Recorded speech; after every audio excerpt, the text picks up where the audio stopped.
little bit about, sorry, a little bit about background on proteomics, and then I will go a little bit in the study overview that I am pursuing as my PhD topic, and we will discuss methodology and the results that I obtained from mass spectrometry based proteomic analysis in urine sample. So as we all know, this picture depicts the central dogma of life, where DNA, the genetic material of a cell or human body, is getting transcribed into messenger RNA. Messenger RNA, the three consecutive nucleotides are called as codons, and these are the coding regions or coding parts which encodes specific amino acid, which further gives rise to the proteins by the process of translation. So, as the central dogma from DNA to mRNA and mRNA to protein tells us that the proteins are the final products of the gene expression, and these proteins play crucial role in metabolism and different cellular mechanisms, including cell signaling, cell to cell communication. These proteins are also play a role as a hormones, cytokines in immune responses. And the proteomics is the study of proteome, which is a complete set of protein in an organism. Proteomics just doesn't do the profiling of proteins. That means it just doesn't tell you how many proteins are there. It tells you what proteins are there, how much is the protein, and what kind of protein composition encoded in a given sample. So there are different aspects of proteomics. Functional proteomics, where we study the functions of the proteins by different techniques such as yeast genomics. We make some knockout models. We also make some affinity based protein extraction, and in which we extract the protein complexes and study the function of the protein complexes. Structural proteomics, where NMR, like nuclear magnetic resonance or X-ray crystallography, is used for the structuring for studying the structure of proteins. Similarly, protein-protein interactions, where interactomics, where interactions are taking place, two or more proteins are interacting together, we can study with the help of proteomics. There are several proteins which are post-translationally modified. So these post-translational modifications such as glycosylation, phosphorylation, uh, acetylation, ubiquitination, these modifications in the protein provide some functional aspect to the protein, and that's why these are really important in normal as well as disease physiology. With the help of proteomics, you can also study post-translational modifications, different signal transduction, different receptor proteins, different signaling mechanisms, what exactly happens in the disease mechanism, what happens when you have any kind of infection, viral or bacterial infection. So that can also be studied using proteomics. So as I said, like why we need proteomics, when after completion of the Human Genome Project, for a decade back, people used to think that there is only a coding region of DNA is translated into protein, but that's not true. Even the non-coding region is also creating proteins, and these proteins are expressed, which plays important role in many physiological uh, processes in our body. So, to gain a functional insight, what exactly happens at protein level in a body, in cell, and what happens in the disease mechanism, we need to know what happens at the protein level, and this can be attributed by the proteomics. Similarly, in diseases like cancer or any infectious diseases, there are biomarkers that are needed for the detection of that diseases.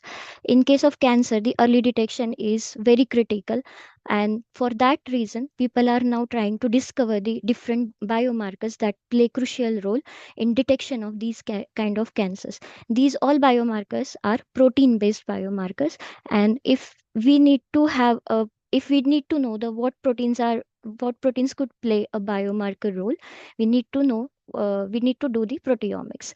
Similarly, most of the drugs and targeted therapies that has been given for the cancer or any diseases, these are proteins. These are particularly glycoproteins.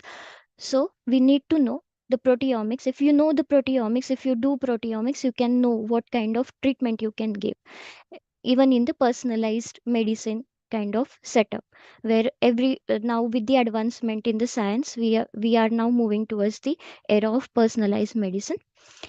And as I said, the post translational modification. So some receptors are phosphorylated. Those are over phosphorylated in cancer. Some are glycoproteins which play signaling role. If a signal in the body is like in cancer, if that particular glycoprotein is overexpressed, so there is excessive protein signaling happening, which can lead to the metastasis. These theories are there, and if with the help of proteomics, we can get to know what kind of proteins and what kind of alterations are exactly happening in body, and so that we can give the targeted therapies or treatments. So when we talk about proteomics, there are multiple techniques that are involved to study any proteome in any organism or any biological sample. Given the aim of what do you want to do, we have three different types of proteomics, like structural proteomics, functional, and quantitative proteomics. So in structural proteomics, as I said, we study the structure of a particular protein or multiple proteins, but it is purified protein. So there are different techniques and there are different instruments which deploys these techniques, such as nuclear magnetic resonance, X-ray crystallography, and circular dichromism. In functional proteomics, scientists mostly study like biomarker validation kind of stuff happens in functional proteomics. So they do gel-based techniques such as Western blots, ELISA, and immunoprecipitation are some of the techniques that can be deployed when you do functional proteomics. But when you want to see what happens in the disease, how much is the change, when you want to measure the change, we do a quantitative proteomics where you quantify proteins. So HPLC, high performance liquid chromatography, reverse phase chromatography, these are chromatography based techniques for quantitation of the proteins. There are some techniques which utilizes microarrays of the proteins, and there are mass spectrometers which also does this kind of protein microarrays, and different mass spectrometer where liquid chromatography is also connected with the mass spectrometer are the mostly deployed proteomics approach. And the newest one is the Olink proteomics, which involves NGS as well as proteomics data analysis, and it correlates. It's kind of a proteogenomic analysis. So I'm mostly fascinated about mass spectrometry based proteomics because I work in a mass spectrometry based lab. Mass spectrometry based proteomics in whole proteomics is considered a highly sensitive and accurate and precise proteomics approach. It is widely deployed, and it what it does is identification and characterization along with the quantification. Like it also tells you what proteins are there, how much is there. It also gives the quantification about the post translational modification in any given biological sample. It is highly sensitive. It precisely and accurately identify and quantify proteins from complex protein mixtures. And the mass spectrometry based proteomics workflow commonly involves protein extraction from biological sample. Then these proteins are digested into smaller fragments that we call as peptides. And then these peptides are analyzed by mass spectrometry, and the data analysis is done using some proteomics softwares, and we search this data against the source database of source. There are different biospecimens which are used in mass spectrometry based proteomics, even in the clinical proteomics. So they are mostly coming from invasive as well as non-invasive sample collection. So blood, serum, plasma is commonly used liquid biopsy samples, along with cerebrospinal fluid, bile juice, gastric juice. These are also used in mass spectrometry based proteomics. There are some tissue samples when you have cancer, and adjacent normal tissue is also used in proteomic samples, and some tissues that you get after autopsy. People also do protein extraction from cultured cells, and we can also use like HeLa cell line or iPSCs, induced pluripotent stem cells, can also be used in mass spectrometry based proteomics. These all are invasive or minimally invasive techniques or techniques for sample collection, but non-invasive samples such as urine, saliva, sputum, they are also used in clinical research. So now, based upon that, I decided to do the proteomic analysis using mass spectrometry, and I wanted to go for the minimally or non-invasive technique. So I chose urine as my biological source to solve the problem of gastric cancer. So gastric cancer, it develops from the lining of the stomach. Uh, it is the fourth most common cause of cancer-related death worldwide, according to the recent reports of cancer survey, and it is more prevalent in Asian countries like Japan, China, and India as well.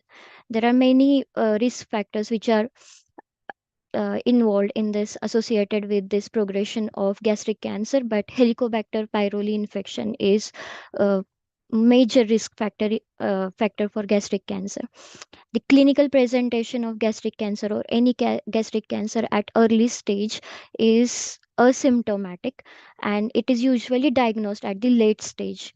That's why it has a poor prognosis, and survival rate is also low. The current diagnosis of gastric cancer is done with the non invasive techniques using laparoscopy or endoscopy, and it lacks the major loophole in the diagnosis is like it lacks the non invasive biomarker or non invasive test where we can screen the population at high risk for the gastric cancer. So, given the fact that there is no non invasive test available, I designed the rationale of my study that there are proteins in the urine which are coming from both kidney as well as circulation. And if there is a gastric cancer, it has to be, there are proteins which are coming from the gastric cancer cell, they exist in the circulation. And if I can detect these proteins in the urine, it could serve as a biomarker for gastric cancer. And I decided to I decided to do the mass spectrometry based approaches to detect such urinary proteins. So, why urine? Urine is highly fascinating, attractive biofluid in proteomics because of its non-invasive sample collection, and you can collect in enormous amount. There is no volume limitation for urine. It contains both proteins from both systemic, that means from kidney as well as circulation, and it is less complex as compared to serum because proteins are already diluted in that, and you don't need to do depletion as you do in the serum. There are some high abundance proteins which mask the effect of low abundance proteins. That's why we need to deplete those proteins in the serum, but that is not the case in case of urine because urine is already diluted. So, to do this, I designed three objectives where I performed a quantitative proteomic analysis and compared the two groups of gastric cancer and age match normal individual. Then we did a verification stage where we did bioinformatic analysis with our whatever data we got, and we tried to find out the altered proteins, and from there we took a panel of proteins to validate using targeted mass spectrometry based approaches. So this is a small workflow where I have taken actually five samples from each group, from five from controls and five from gastric cancer. The urine was filtered to extract proteins. There are different means of extracting proteins from urine, and we use molecular weight cutoff filters, and we got the proteins which we digested using trypsin into peptides.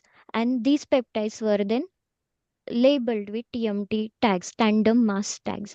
I could talk more about this if we get some time, but this is just a multiplexing approach that we do with the labeling. Then when you tag these 10 samples, you can pool them into one tube. It becomes a complex mixture over here. Then we can fraction it using different chromatography approaches, and that can be analyzed on mass spec. Here I have done LC-MS-MS, that means liquid chromatography coupled to tandem mass spectrometry.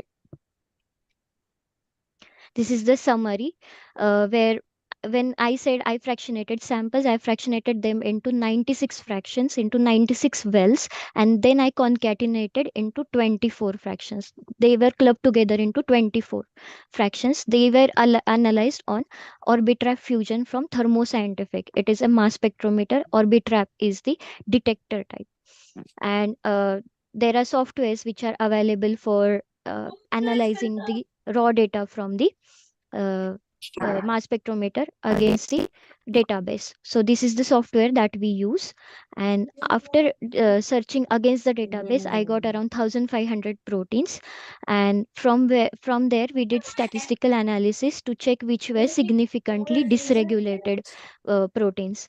So out of 246 proteins were significantly dysregulated. Out of them, 128 were overexpressed, which were 1.5 fold upregulated, and 180 proteins were 1.5 fold downregulated. So in proteomics, we have certain ways of representing data. So we represent in the form of volcano plot. The panel A shows volcano plot. So if you can see the horizontal line, it the horizontal dotted line is for the p-value significance. So whatever is above that line is significantly dysregulated proteins. The right panel is significantly upregulated proteins, and proteins that are on the left side of this dotted line, vertical dotted line, are the low abundant proteins. Here, I would like to specify that x axis is fold change, logarithmic fold change, and y axis is our p value. So, this is the distribution of proteomic data that has been shown using volcano plot. Okay, so in B and C panel, we have a heat map. Heat map representation is for individual sample. So as you can see, the panel B is for overexpressed proteins. So whatever are in the red side, these are proteins which are overexpressed in the gastric cancer as compared to the control, which are represented in blue. Similarly, at the bottom side in the C panel, you can see the red proteins which are down regulated in blue proteins which are down regulated in gastric cancer as compared to the red proteins which are upregulated in which are normally present in the control group. So now we have the proteins, we have how many are changing, how many are altered in the gastric cancer, but whether these are the correct results or not. So that verification is done using bioinformatic analysis. We do gene ontology, or people call it as functional enrichment.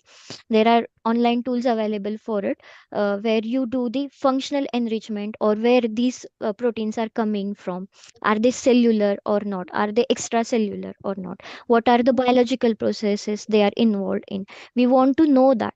We are verifying our data. We are making sure that we are not getting any false results. So panel A and panel B, they are showing the results for the overexpressed proteins in gastric cancer, while panel C and D, sorry, panel C and D are the panels for the downregulated proteins in gastric cancer. So in panel A, as you can see, there are on the on the y-axis, there are the cellular components, like from where these proteins are coming from. So these are mostly from the extracellular space, extracellular exosome. So we expect proteins to be secreted out. They should not be from inside from the cell. That might be the result of cells bursting open and then coming into the urine. the proteins that are coming into the urine could be coming from the cells. We don't want that result. We want the proteins which are secreted into the circulation and thereby into the urine. So as you can see, most of the proteins are getting enriched for the extracellular space or exosomes, which specify us that our results are correct. These proteins are secretory. Similarly, on the other side, in the panel B, you can see that most of the proteins are enriching for the functions such as cell adhesion, immune responses, proteolysis, and endocytosis, angiogenesis. These kind of proteins which are important in the cancer progression. These processes are mostly involved in the cancer progression, and these proteins are overexpressed and enriched for such type of biological processes. Similarly, for the panel C and D, these are for the downregulated proteins, and they are also coming from extracellular space, which are uh, part of the biological processes such as cell signaling, cell adhesion, and angiogenesis. So now I have the data where I know that I'm going on a correct track, and I know that my whatever proteins are getting uh, altered in the gastric cancer, I could validate them. So whenever we do biomarker study happens in three phases. First phase is discovery phase. We already process those samples and we discover how many proteins are there, what proteins are getting up or down regulated. That is our discovery phase. Verification phase is where we are getting correct data or not, where we are trying to find out whatever proteins or whatever data we have got is exactly correct and we are on the right track or not. So now I'm done with the verification stage. Now I want to validate my discovery results. To do that, I took the overexpressed proteins. I did the literature search, and then uh, made the list of the proteins which are correlating with the gastric cancer, which are reported to be correlated with gastric cancer or any other cancer. And for that, for validation purpose, as mass spectrometry is the most sensitive instrument right now, I decided to use the targeted mass spectrometry approach, where we already tell mass spectrometer that you want to look for these kind of peptides or these peptides, these MYZ. Remember, mass spec gives you the information about what are the M by Z ratios, mass by charge ratios, and then you map it against the database. And for that, we need, since we digest proteins into peptides are our input to the mass spec. So we selected the peptides which are unique to the protein, and we want to validate those proteins or peptides in the given urine sample in the larger cohort. This is the list of protein and peptides. So I selected 19 proteins from 228 proteins, and corresponding to 30 peptides. So whenever we do targeted mass spectrometry based approaches, we synthesize heavy version of these peptides. Like, these peptides are labeled with certain heavy tags. So we call it as internal mix that we use for the optimization of mass spectrometry based approaches. And I use sure count method. I just keep that it is the same method, where first we analyze this internal standard mix, and then we do the same experiment with our samples. So internal standard mix is spiked in always in the sample.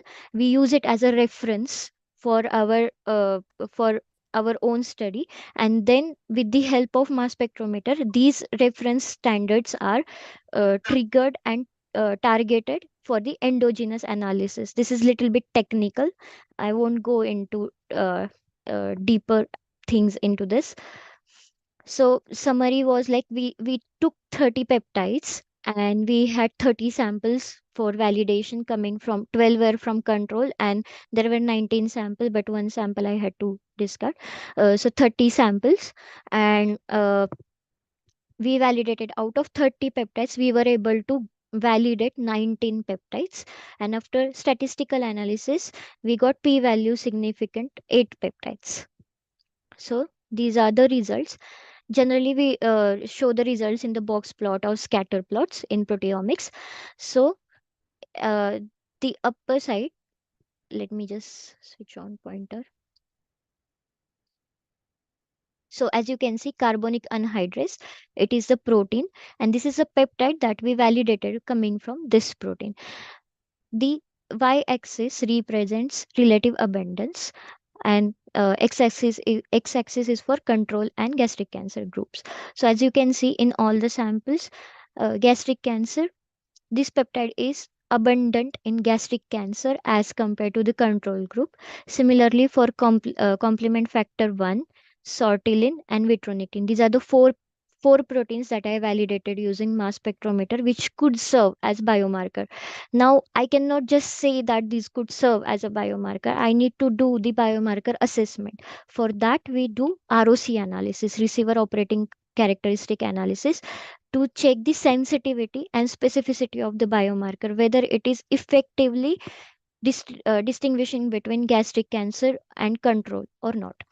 To do that, on the A side, we can see that these are the individual ROC analysis, where this is the area under curve, which is taken into consideration when we say a biomarker. So, more area under the curve, the better the biomarker. Okay, so it should not be near to this dotted line. That's it. When you do ROC analysis in these four peptides or proteins, I'm able to find the sortilin 1 as a best performing protein for gastric cancer as a biomarker. I also did the combined one where I did four proteins combining together. That is also performing a point. Area under the curve was 0.83, which showed that it is also a best marker. These four could be used together as a biomarker for gastric cancer. So, little bit about what exactly these proteins do. The sortilin 1 was the novel one till the time I was able to publish, but it is a receptor glycoprotein, again a glycoprotein, which transport protein from Golgi to vesicles, extracellular vesicles. It is involved in endocytosis and different cell differentiation, and it has been reported to be upregulated in gastric cancers. And similarly, in our study also, we were able to find sortilin 1 to be upregulated in gastric cancer. Vitronectin, complement factor 1 are again the glycoprotein, which are already reported as overexpressed in gastric cancer. Carbonic anhydrase 2 is also overexpressed in gastric cancer, and these all are important in uh, like most of the processes into cell migration, metastasis, tumorigenesis, or something like some proteins are serine proteases. They cleave the signal peptide. So these kind of proteins are important in gastric cancer, and this is what we found out in urine as well.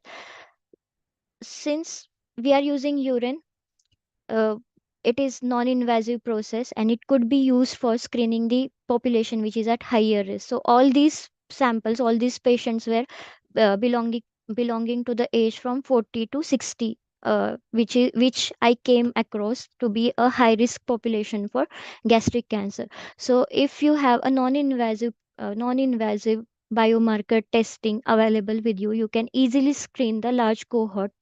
uh, it is relatively simple, and it could be also converted into ELISA kind of a test, where it will be applicable to the uh, clinical setup where they do not afford the mass spectrometers. These are some of my present publications, and I want to acknowledge, I want to thank Dr. Akhilesh Pandey. He is my PhD guide and mentor.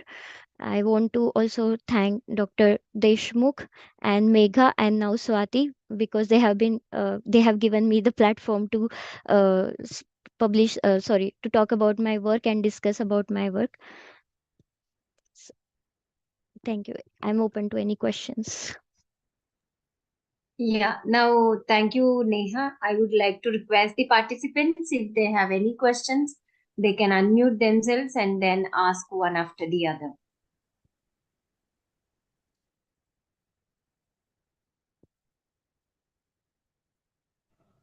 Hi Neha, this is Reena over here. Can you hear me? Yeah, hi. Hi. So I just had one question that because I mean, you are taking urine, right? So how will you ensure that the protein which is there is from stomach cancer only and not from colon cancer or any other part cancer? Yeah, That's that's what a is that. very yes, that's very interesting question. Actually, we do have a clinical data for these all these uh, all these patients or individuals. We do clinical testing and it comes through the clinicians to us, so we have the information about whether they have any other diseases or not, and we have exclusion and inclusion criteria made into that situation in that context. If we have any if we have any uh, patient with any other disease, we do not take that sample. That's really good question. Yeah. And ideally, like, people also do comparison between different data sets. I also did. I just didn't show the data. I did the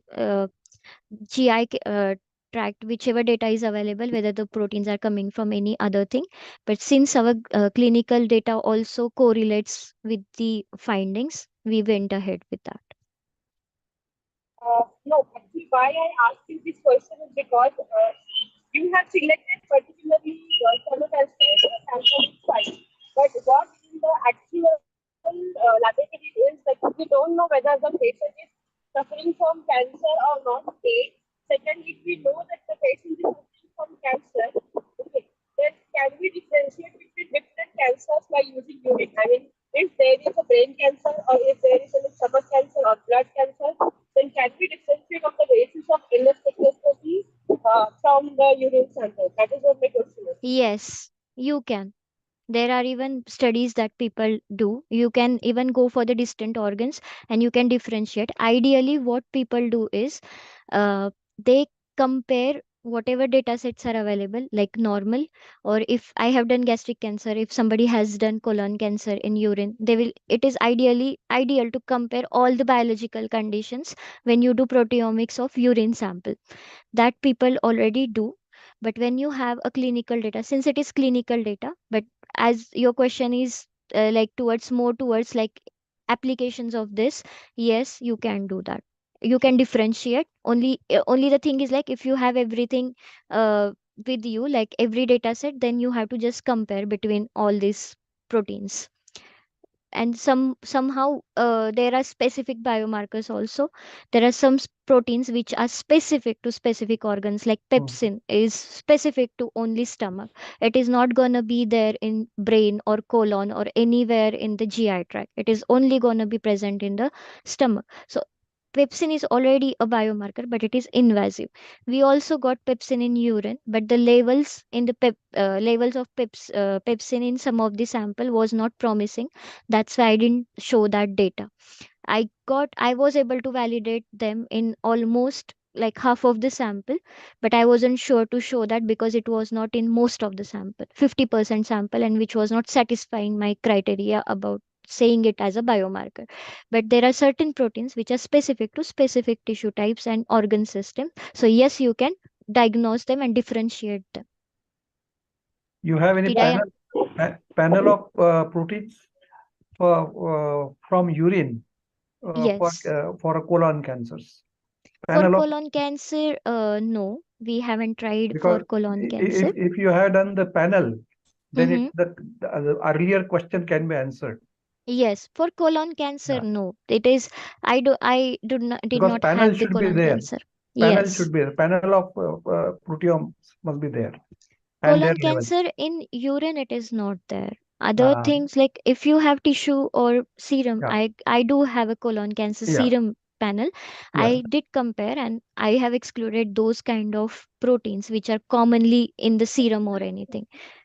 If panel it is there, then it become Yes. easier for you. Yes. Yes. True. Any other Neha, we question? have a Yeah. question from the chat box. Okay. Sharon Singh Virdi is asking, what is the box in the scatter plot? This is the abundances, cumulative abundances plotted in the logarithmic form. Did I answer his I question? hope you got your answer, sir.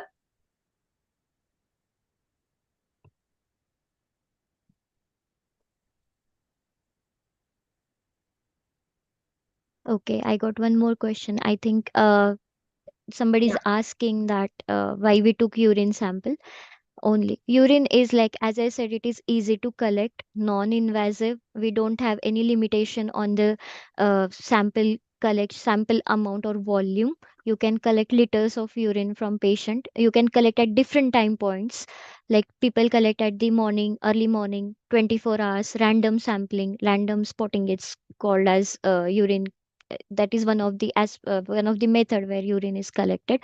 So it is very easy to even follow up on urine. To just have a non-invasive test which is not available currently, we chose urine sample. And this is the mostly like I wanted to check in the urine just because of the availability of the sample volume.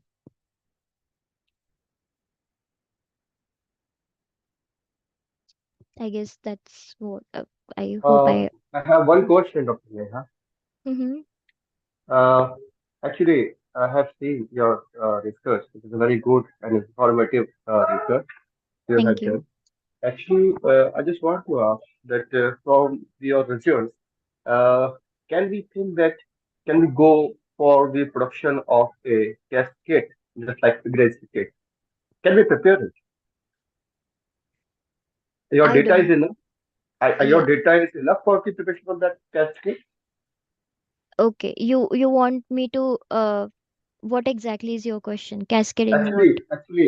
I just want to ask, whatever Mm-hmm. you have done, that Mm-hmm. the data is enough for the preparation of the test kit, just like the Okay, test kits. pregnancy Okay, kit. no, Yeah, no, that's what I'm gonna talk about. That yes, you need a future experiments and validation, more validation in larger cohort. So yes, it is not that easy. Whenever we do biomarker studies, it takes ages to get into the clinical testing, and you need to have a proof or evidence of that you are able to validate in larger sample number. 30 is more for getting into PhD, but 30 is more, frankly speaking, because that 30 also came from screening for like many samples. Like there are problems even in the urine sample when you do urine proteomics, and then you need to check whether they are in the like whether you have collected them at the same time, how the patient was behaving, whether the condition was same while collecting. So all these aspects come in that thing. But when you want to translate into the clinical setup, it takes ages, and it will definitely take a lot of validation studies. And then whether it can be optimized or not, or it can be transferred to the clinical setting or not, that is again a different proteomic studies. So yes, it is not whatever I have done is just a small start to this. Maybe when we can do, maybe people can pursue, maybe I will pursue this in future, but it will need a larger studies to be done. yeah, Uh, that's the answer. I just think that you will ask. Oh, okay, thank you. Yeah, yeah. thank you. Neha, Yeah, your work is very good. thank you, sir. Only thing is that I want to ask, whatever the proteins you have shown, uh, Mm-hmm. that you are searching, they are expressed at which particular stage of cancer or before cancer?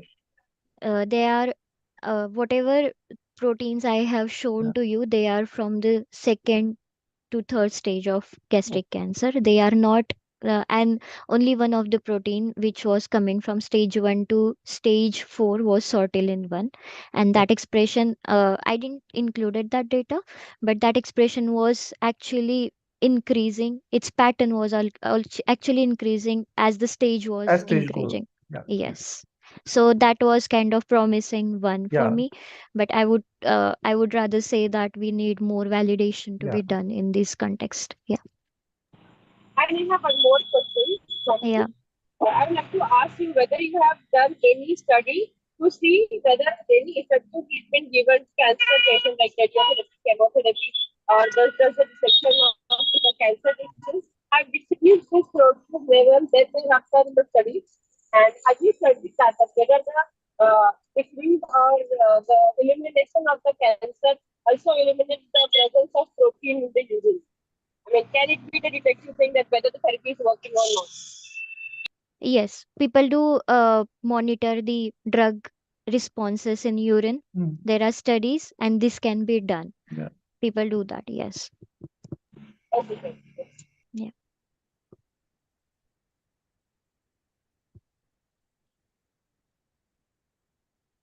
Yeah, Neha, we have one question in chat box. Somebody asking, Rakesh. Rakesh is asking, he completed his graduation and post-graduation in microbiology honors. He's asking, Okay. how can he join your lab? Hi Rakesh, are you there in the group? Our WhatsApp group? I could give some more information. Or you can go to the Institute of Bioinformatics. It is in Bangalore, and you can approach Dr. Pandey over there. We are since like we have done microbiology work in past, and I'm currently working on some microbiology and infectious diseases, which I can answer for Mr. Singh's question, that yes, this approach could be used for infectious diseases. There are many diseases, but UTI, urinary tract infections, are mostly studied with urinary approaches, urinary proteomic approaches. I'm currently working on that particular project right now, where I'm also checking for the specific bacterium that causes UTI in that particular individual. So I call host proteomics, where I'm doing this normal urinary proteomics, and I also do the bacterial proteomics, where I'm isolating bacteria from urine and digesting and analyzing it on mass spec. So yes, it could be used for Okay. infectious diseases. Yeah. Okay. Okay. Thank you very much. So nice of Thank you. you, sir. I got all the points. Yeah. Thank you, sir. So, any more questions from participants?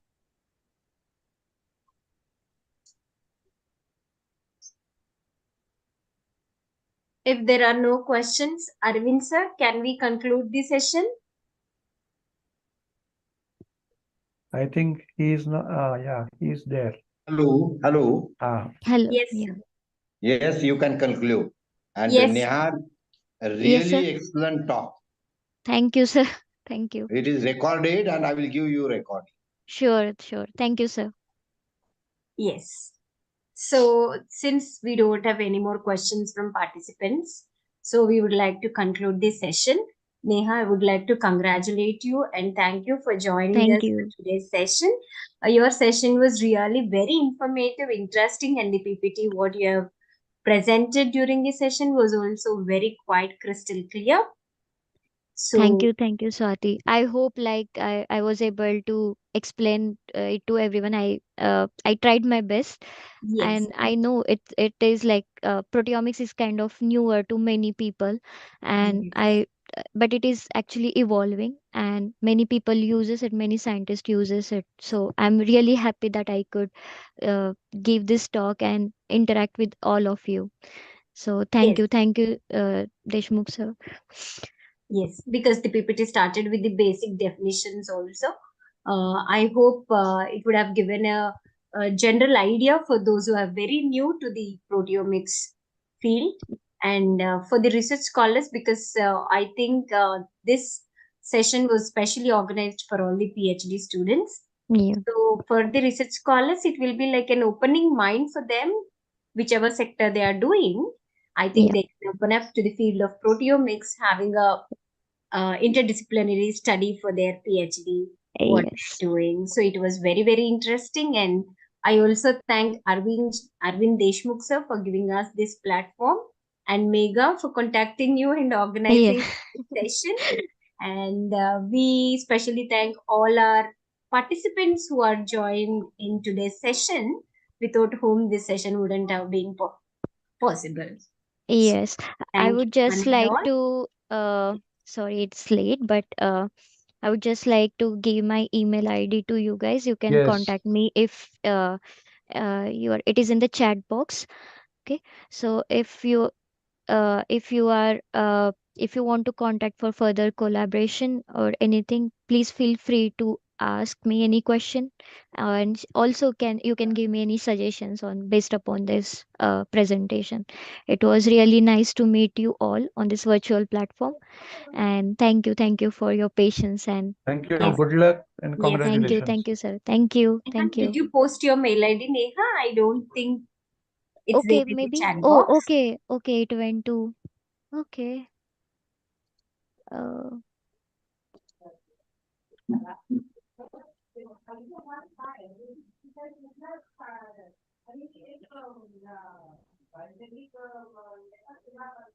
are you able to see now?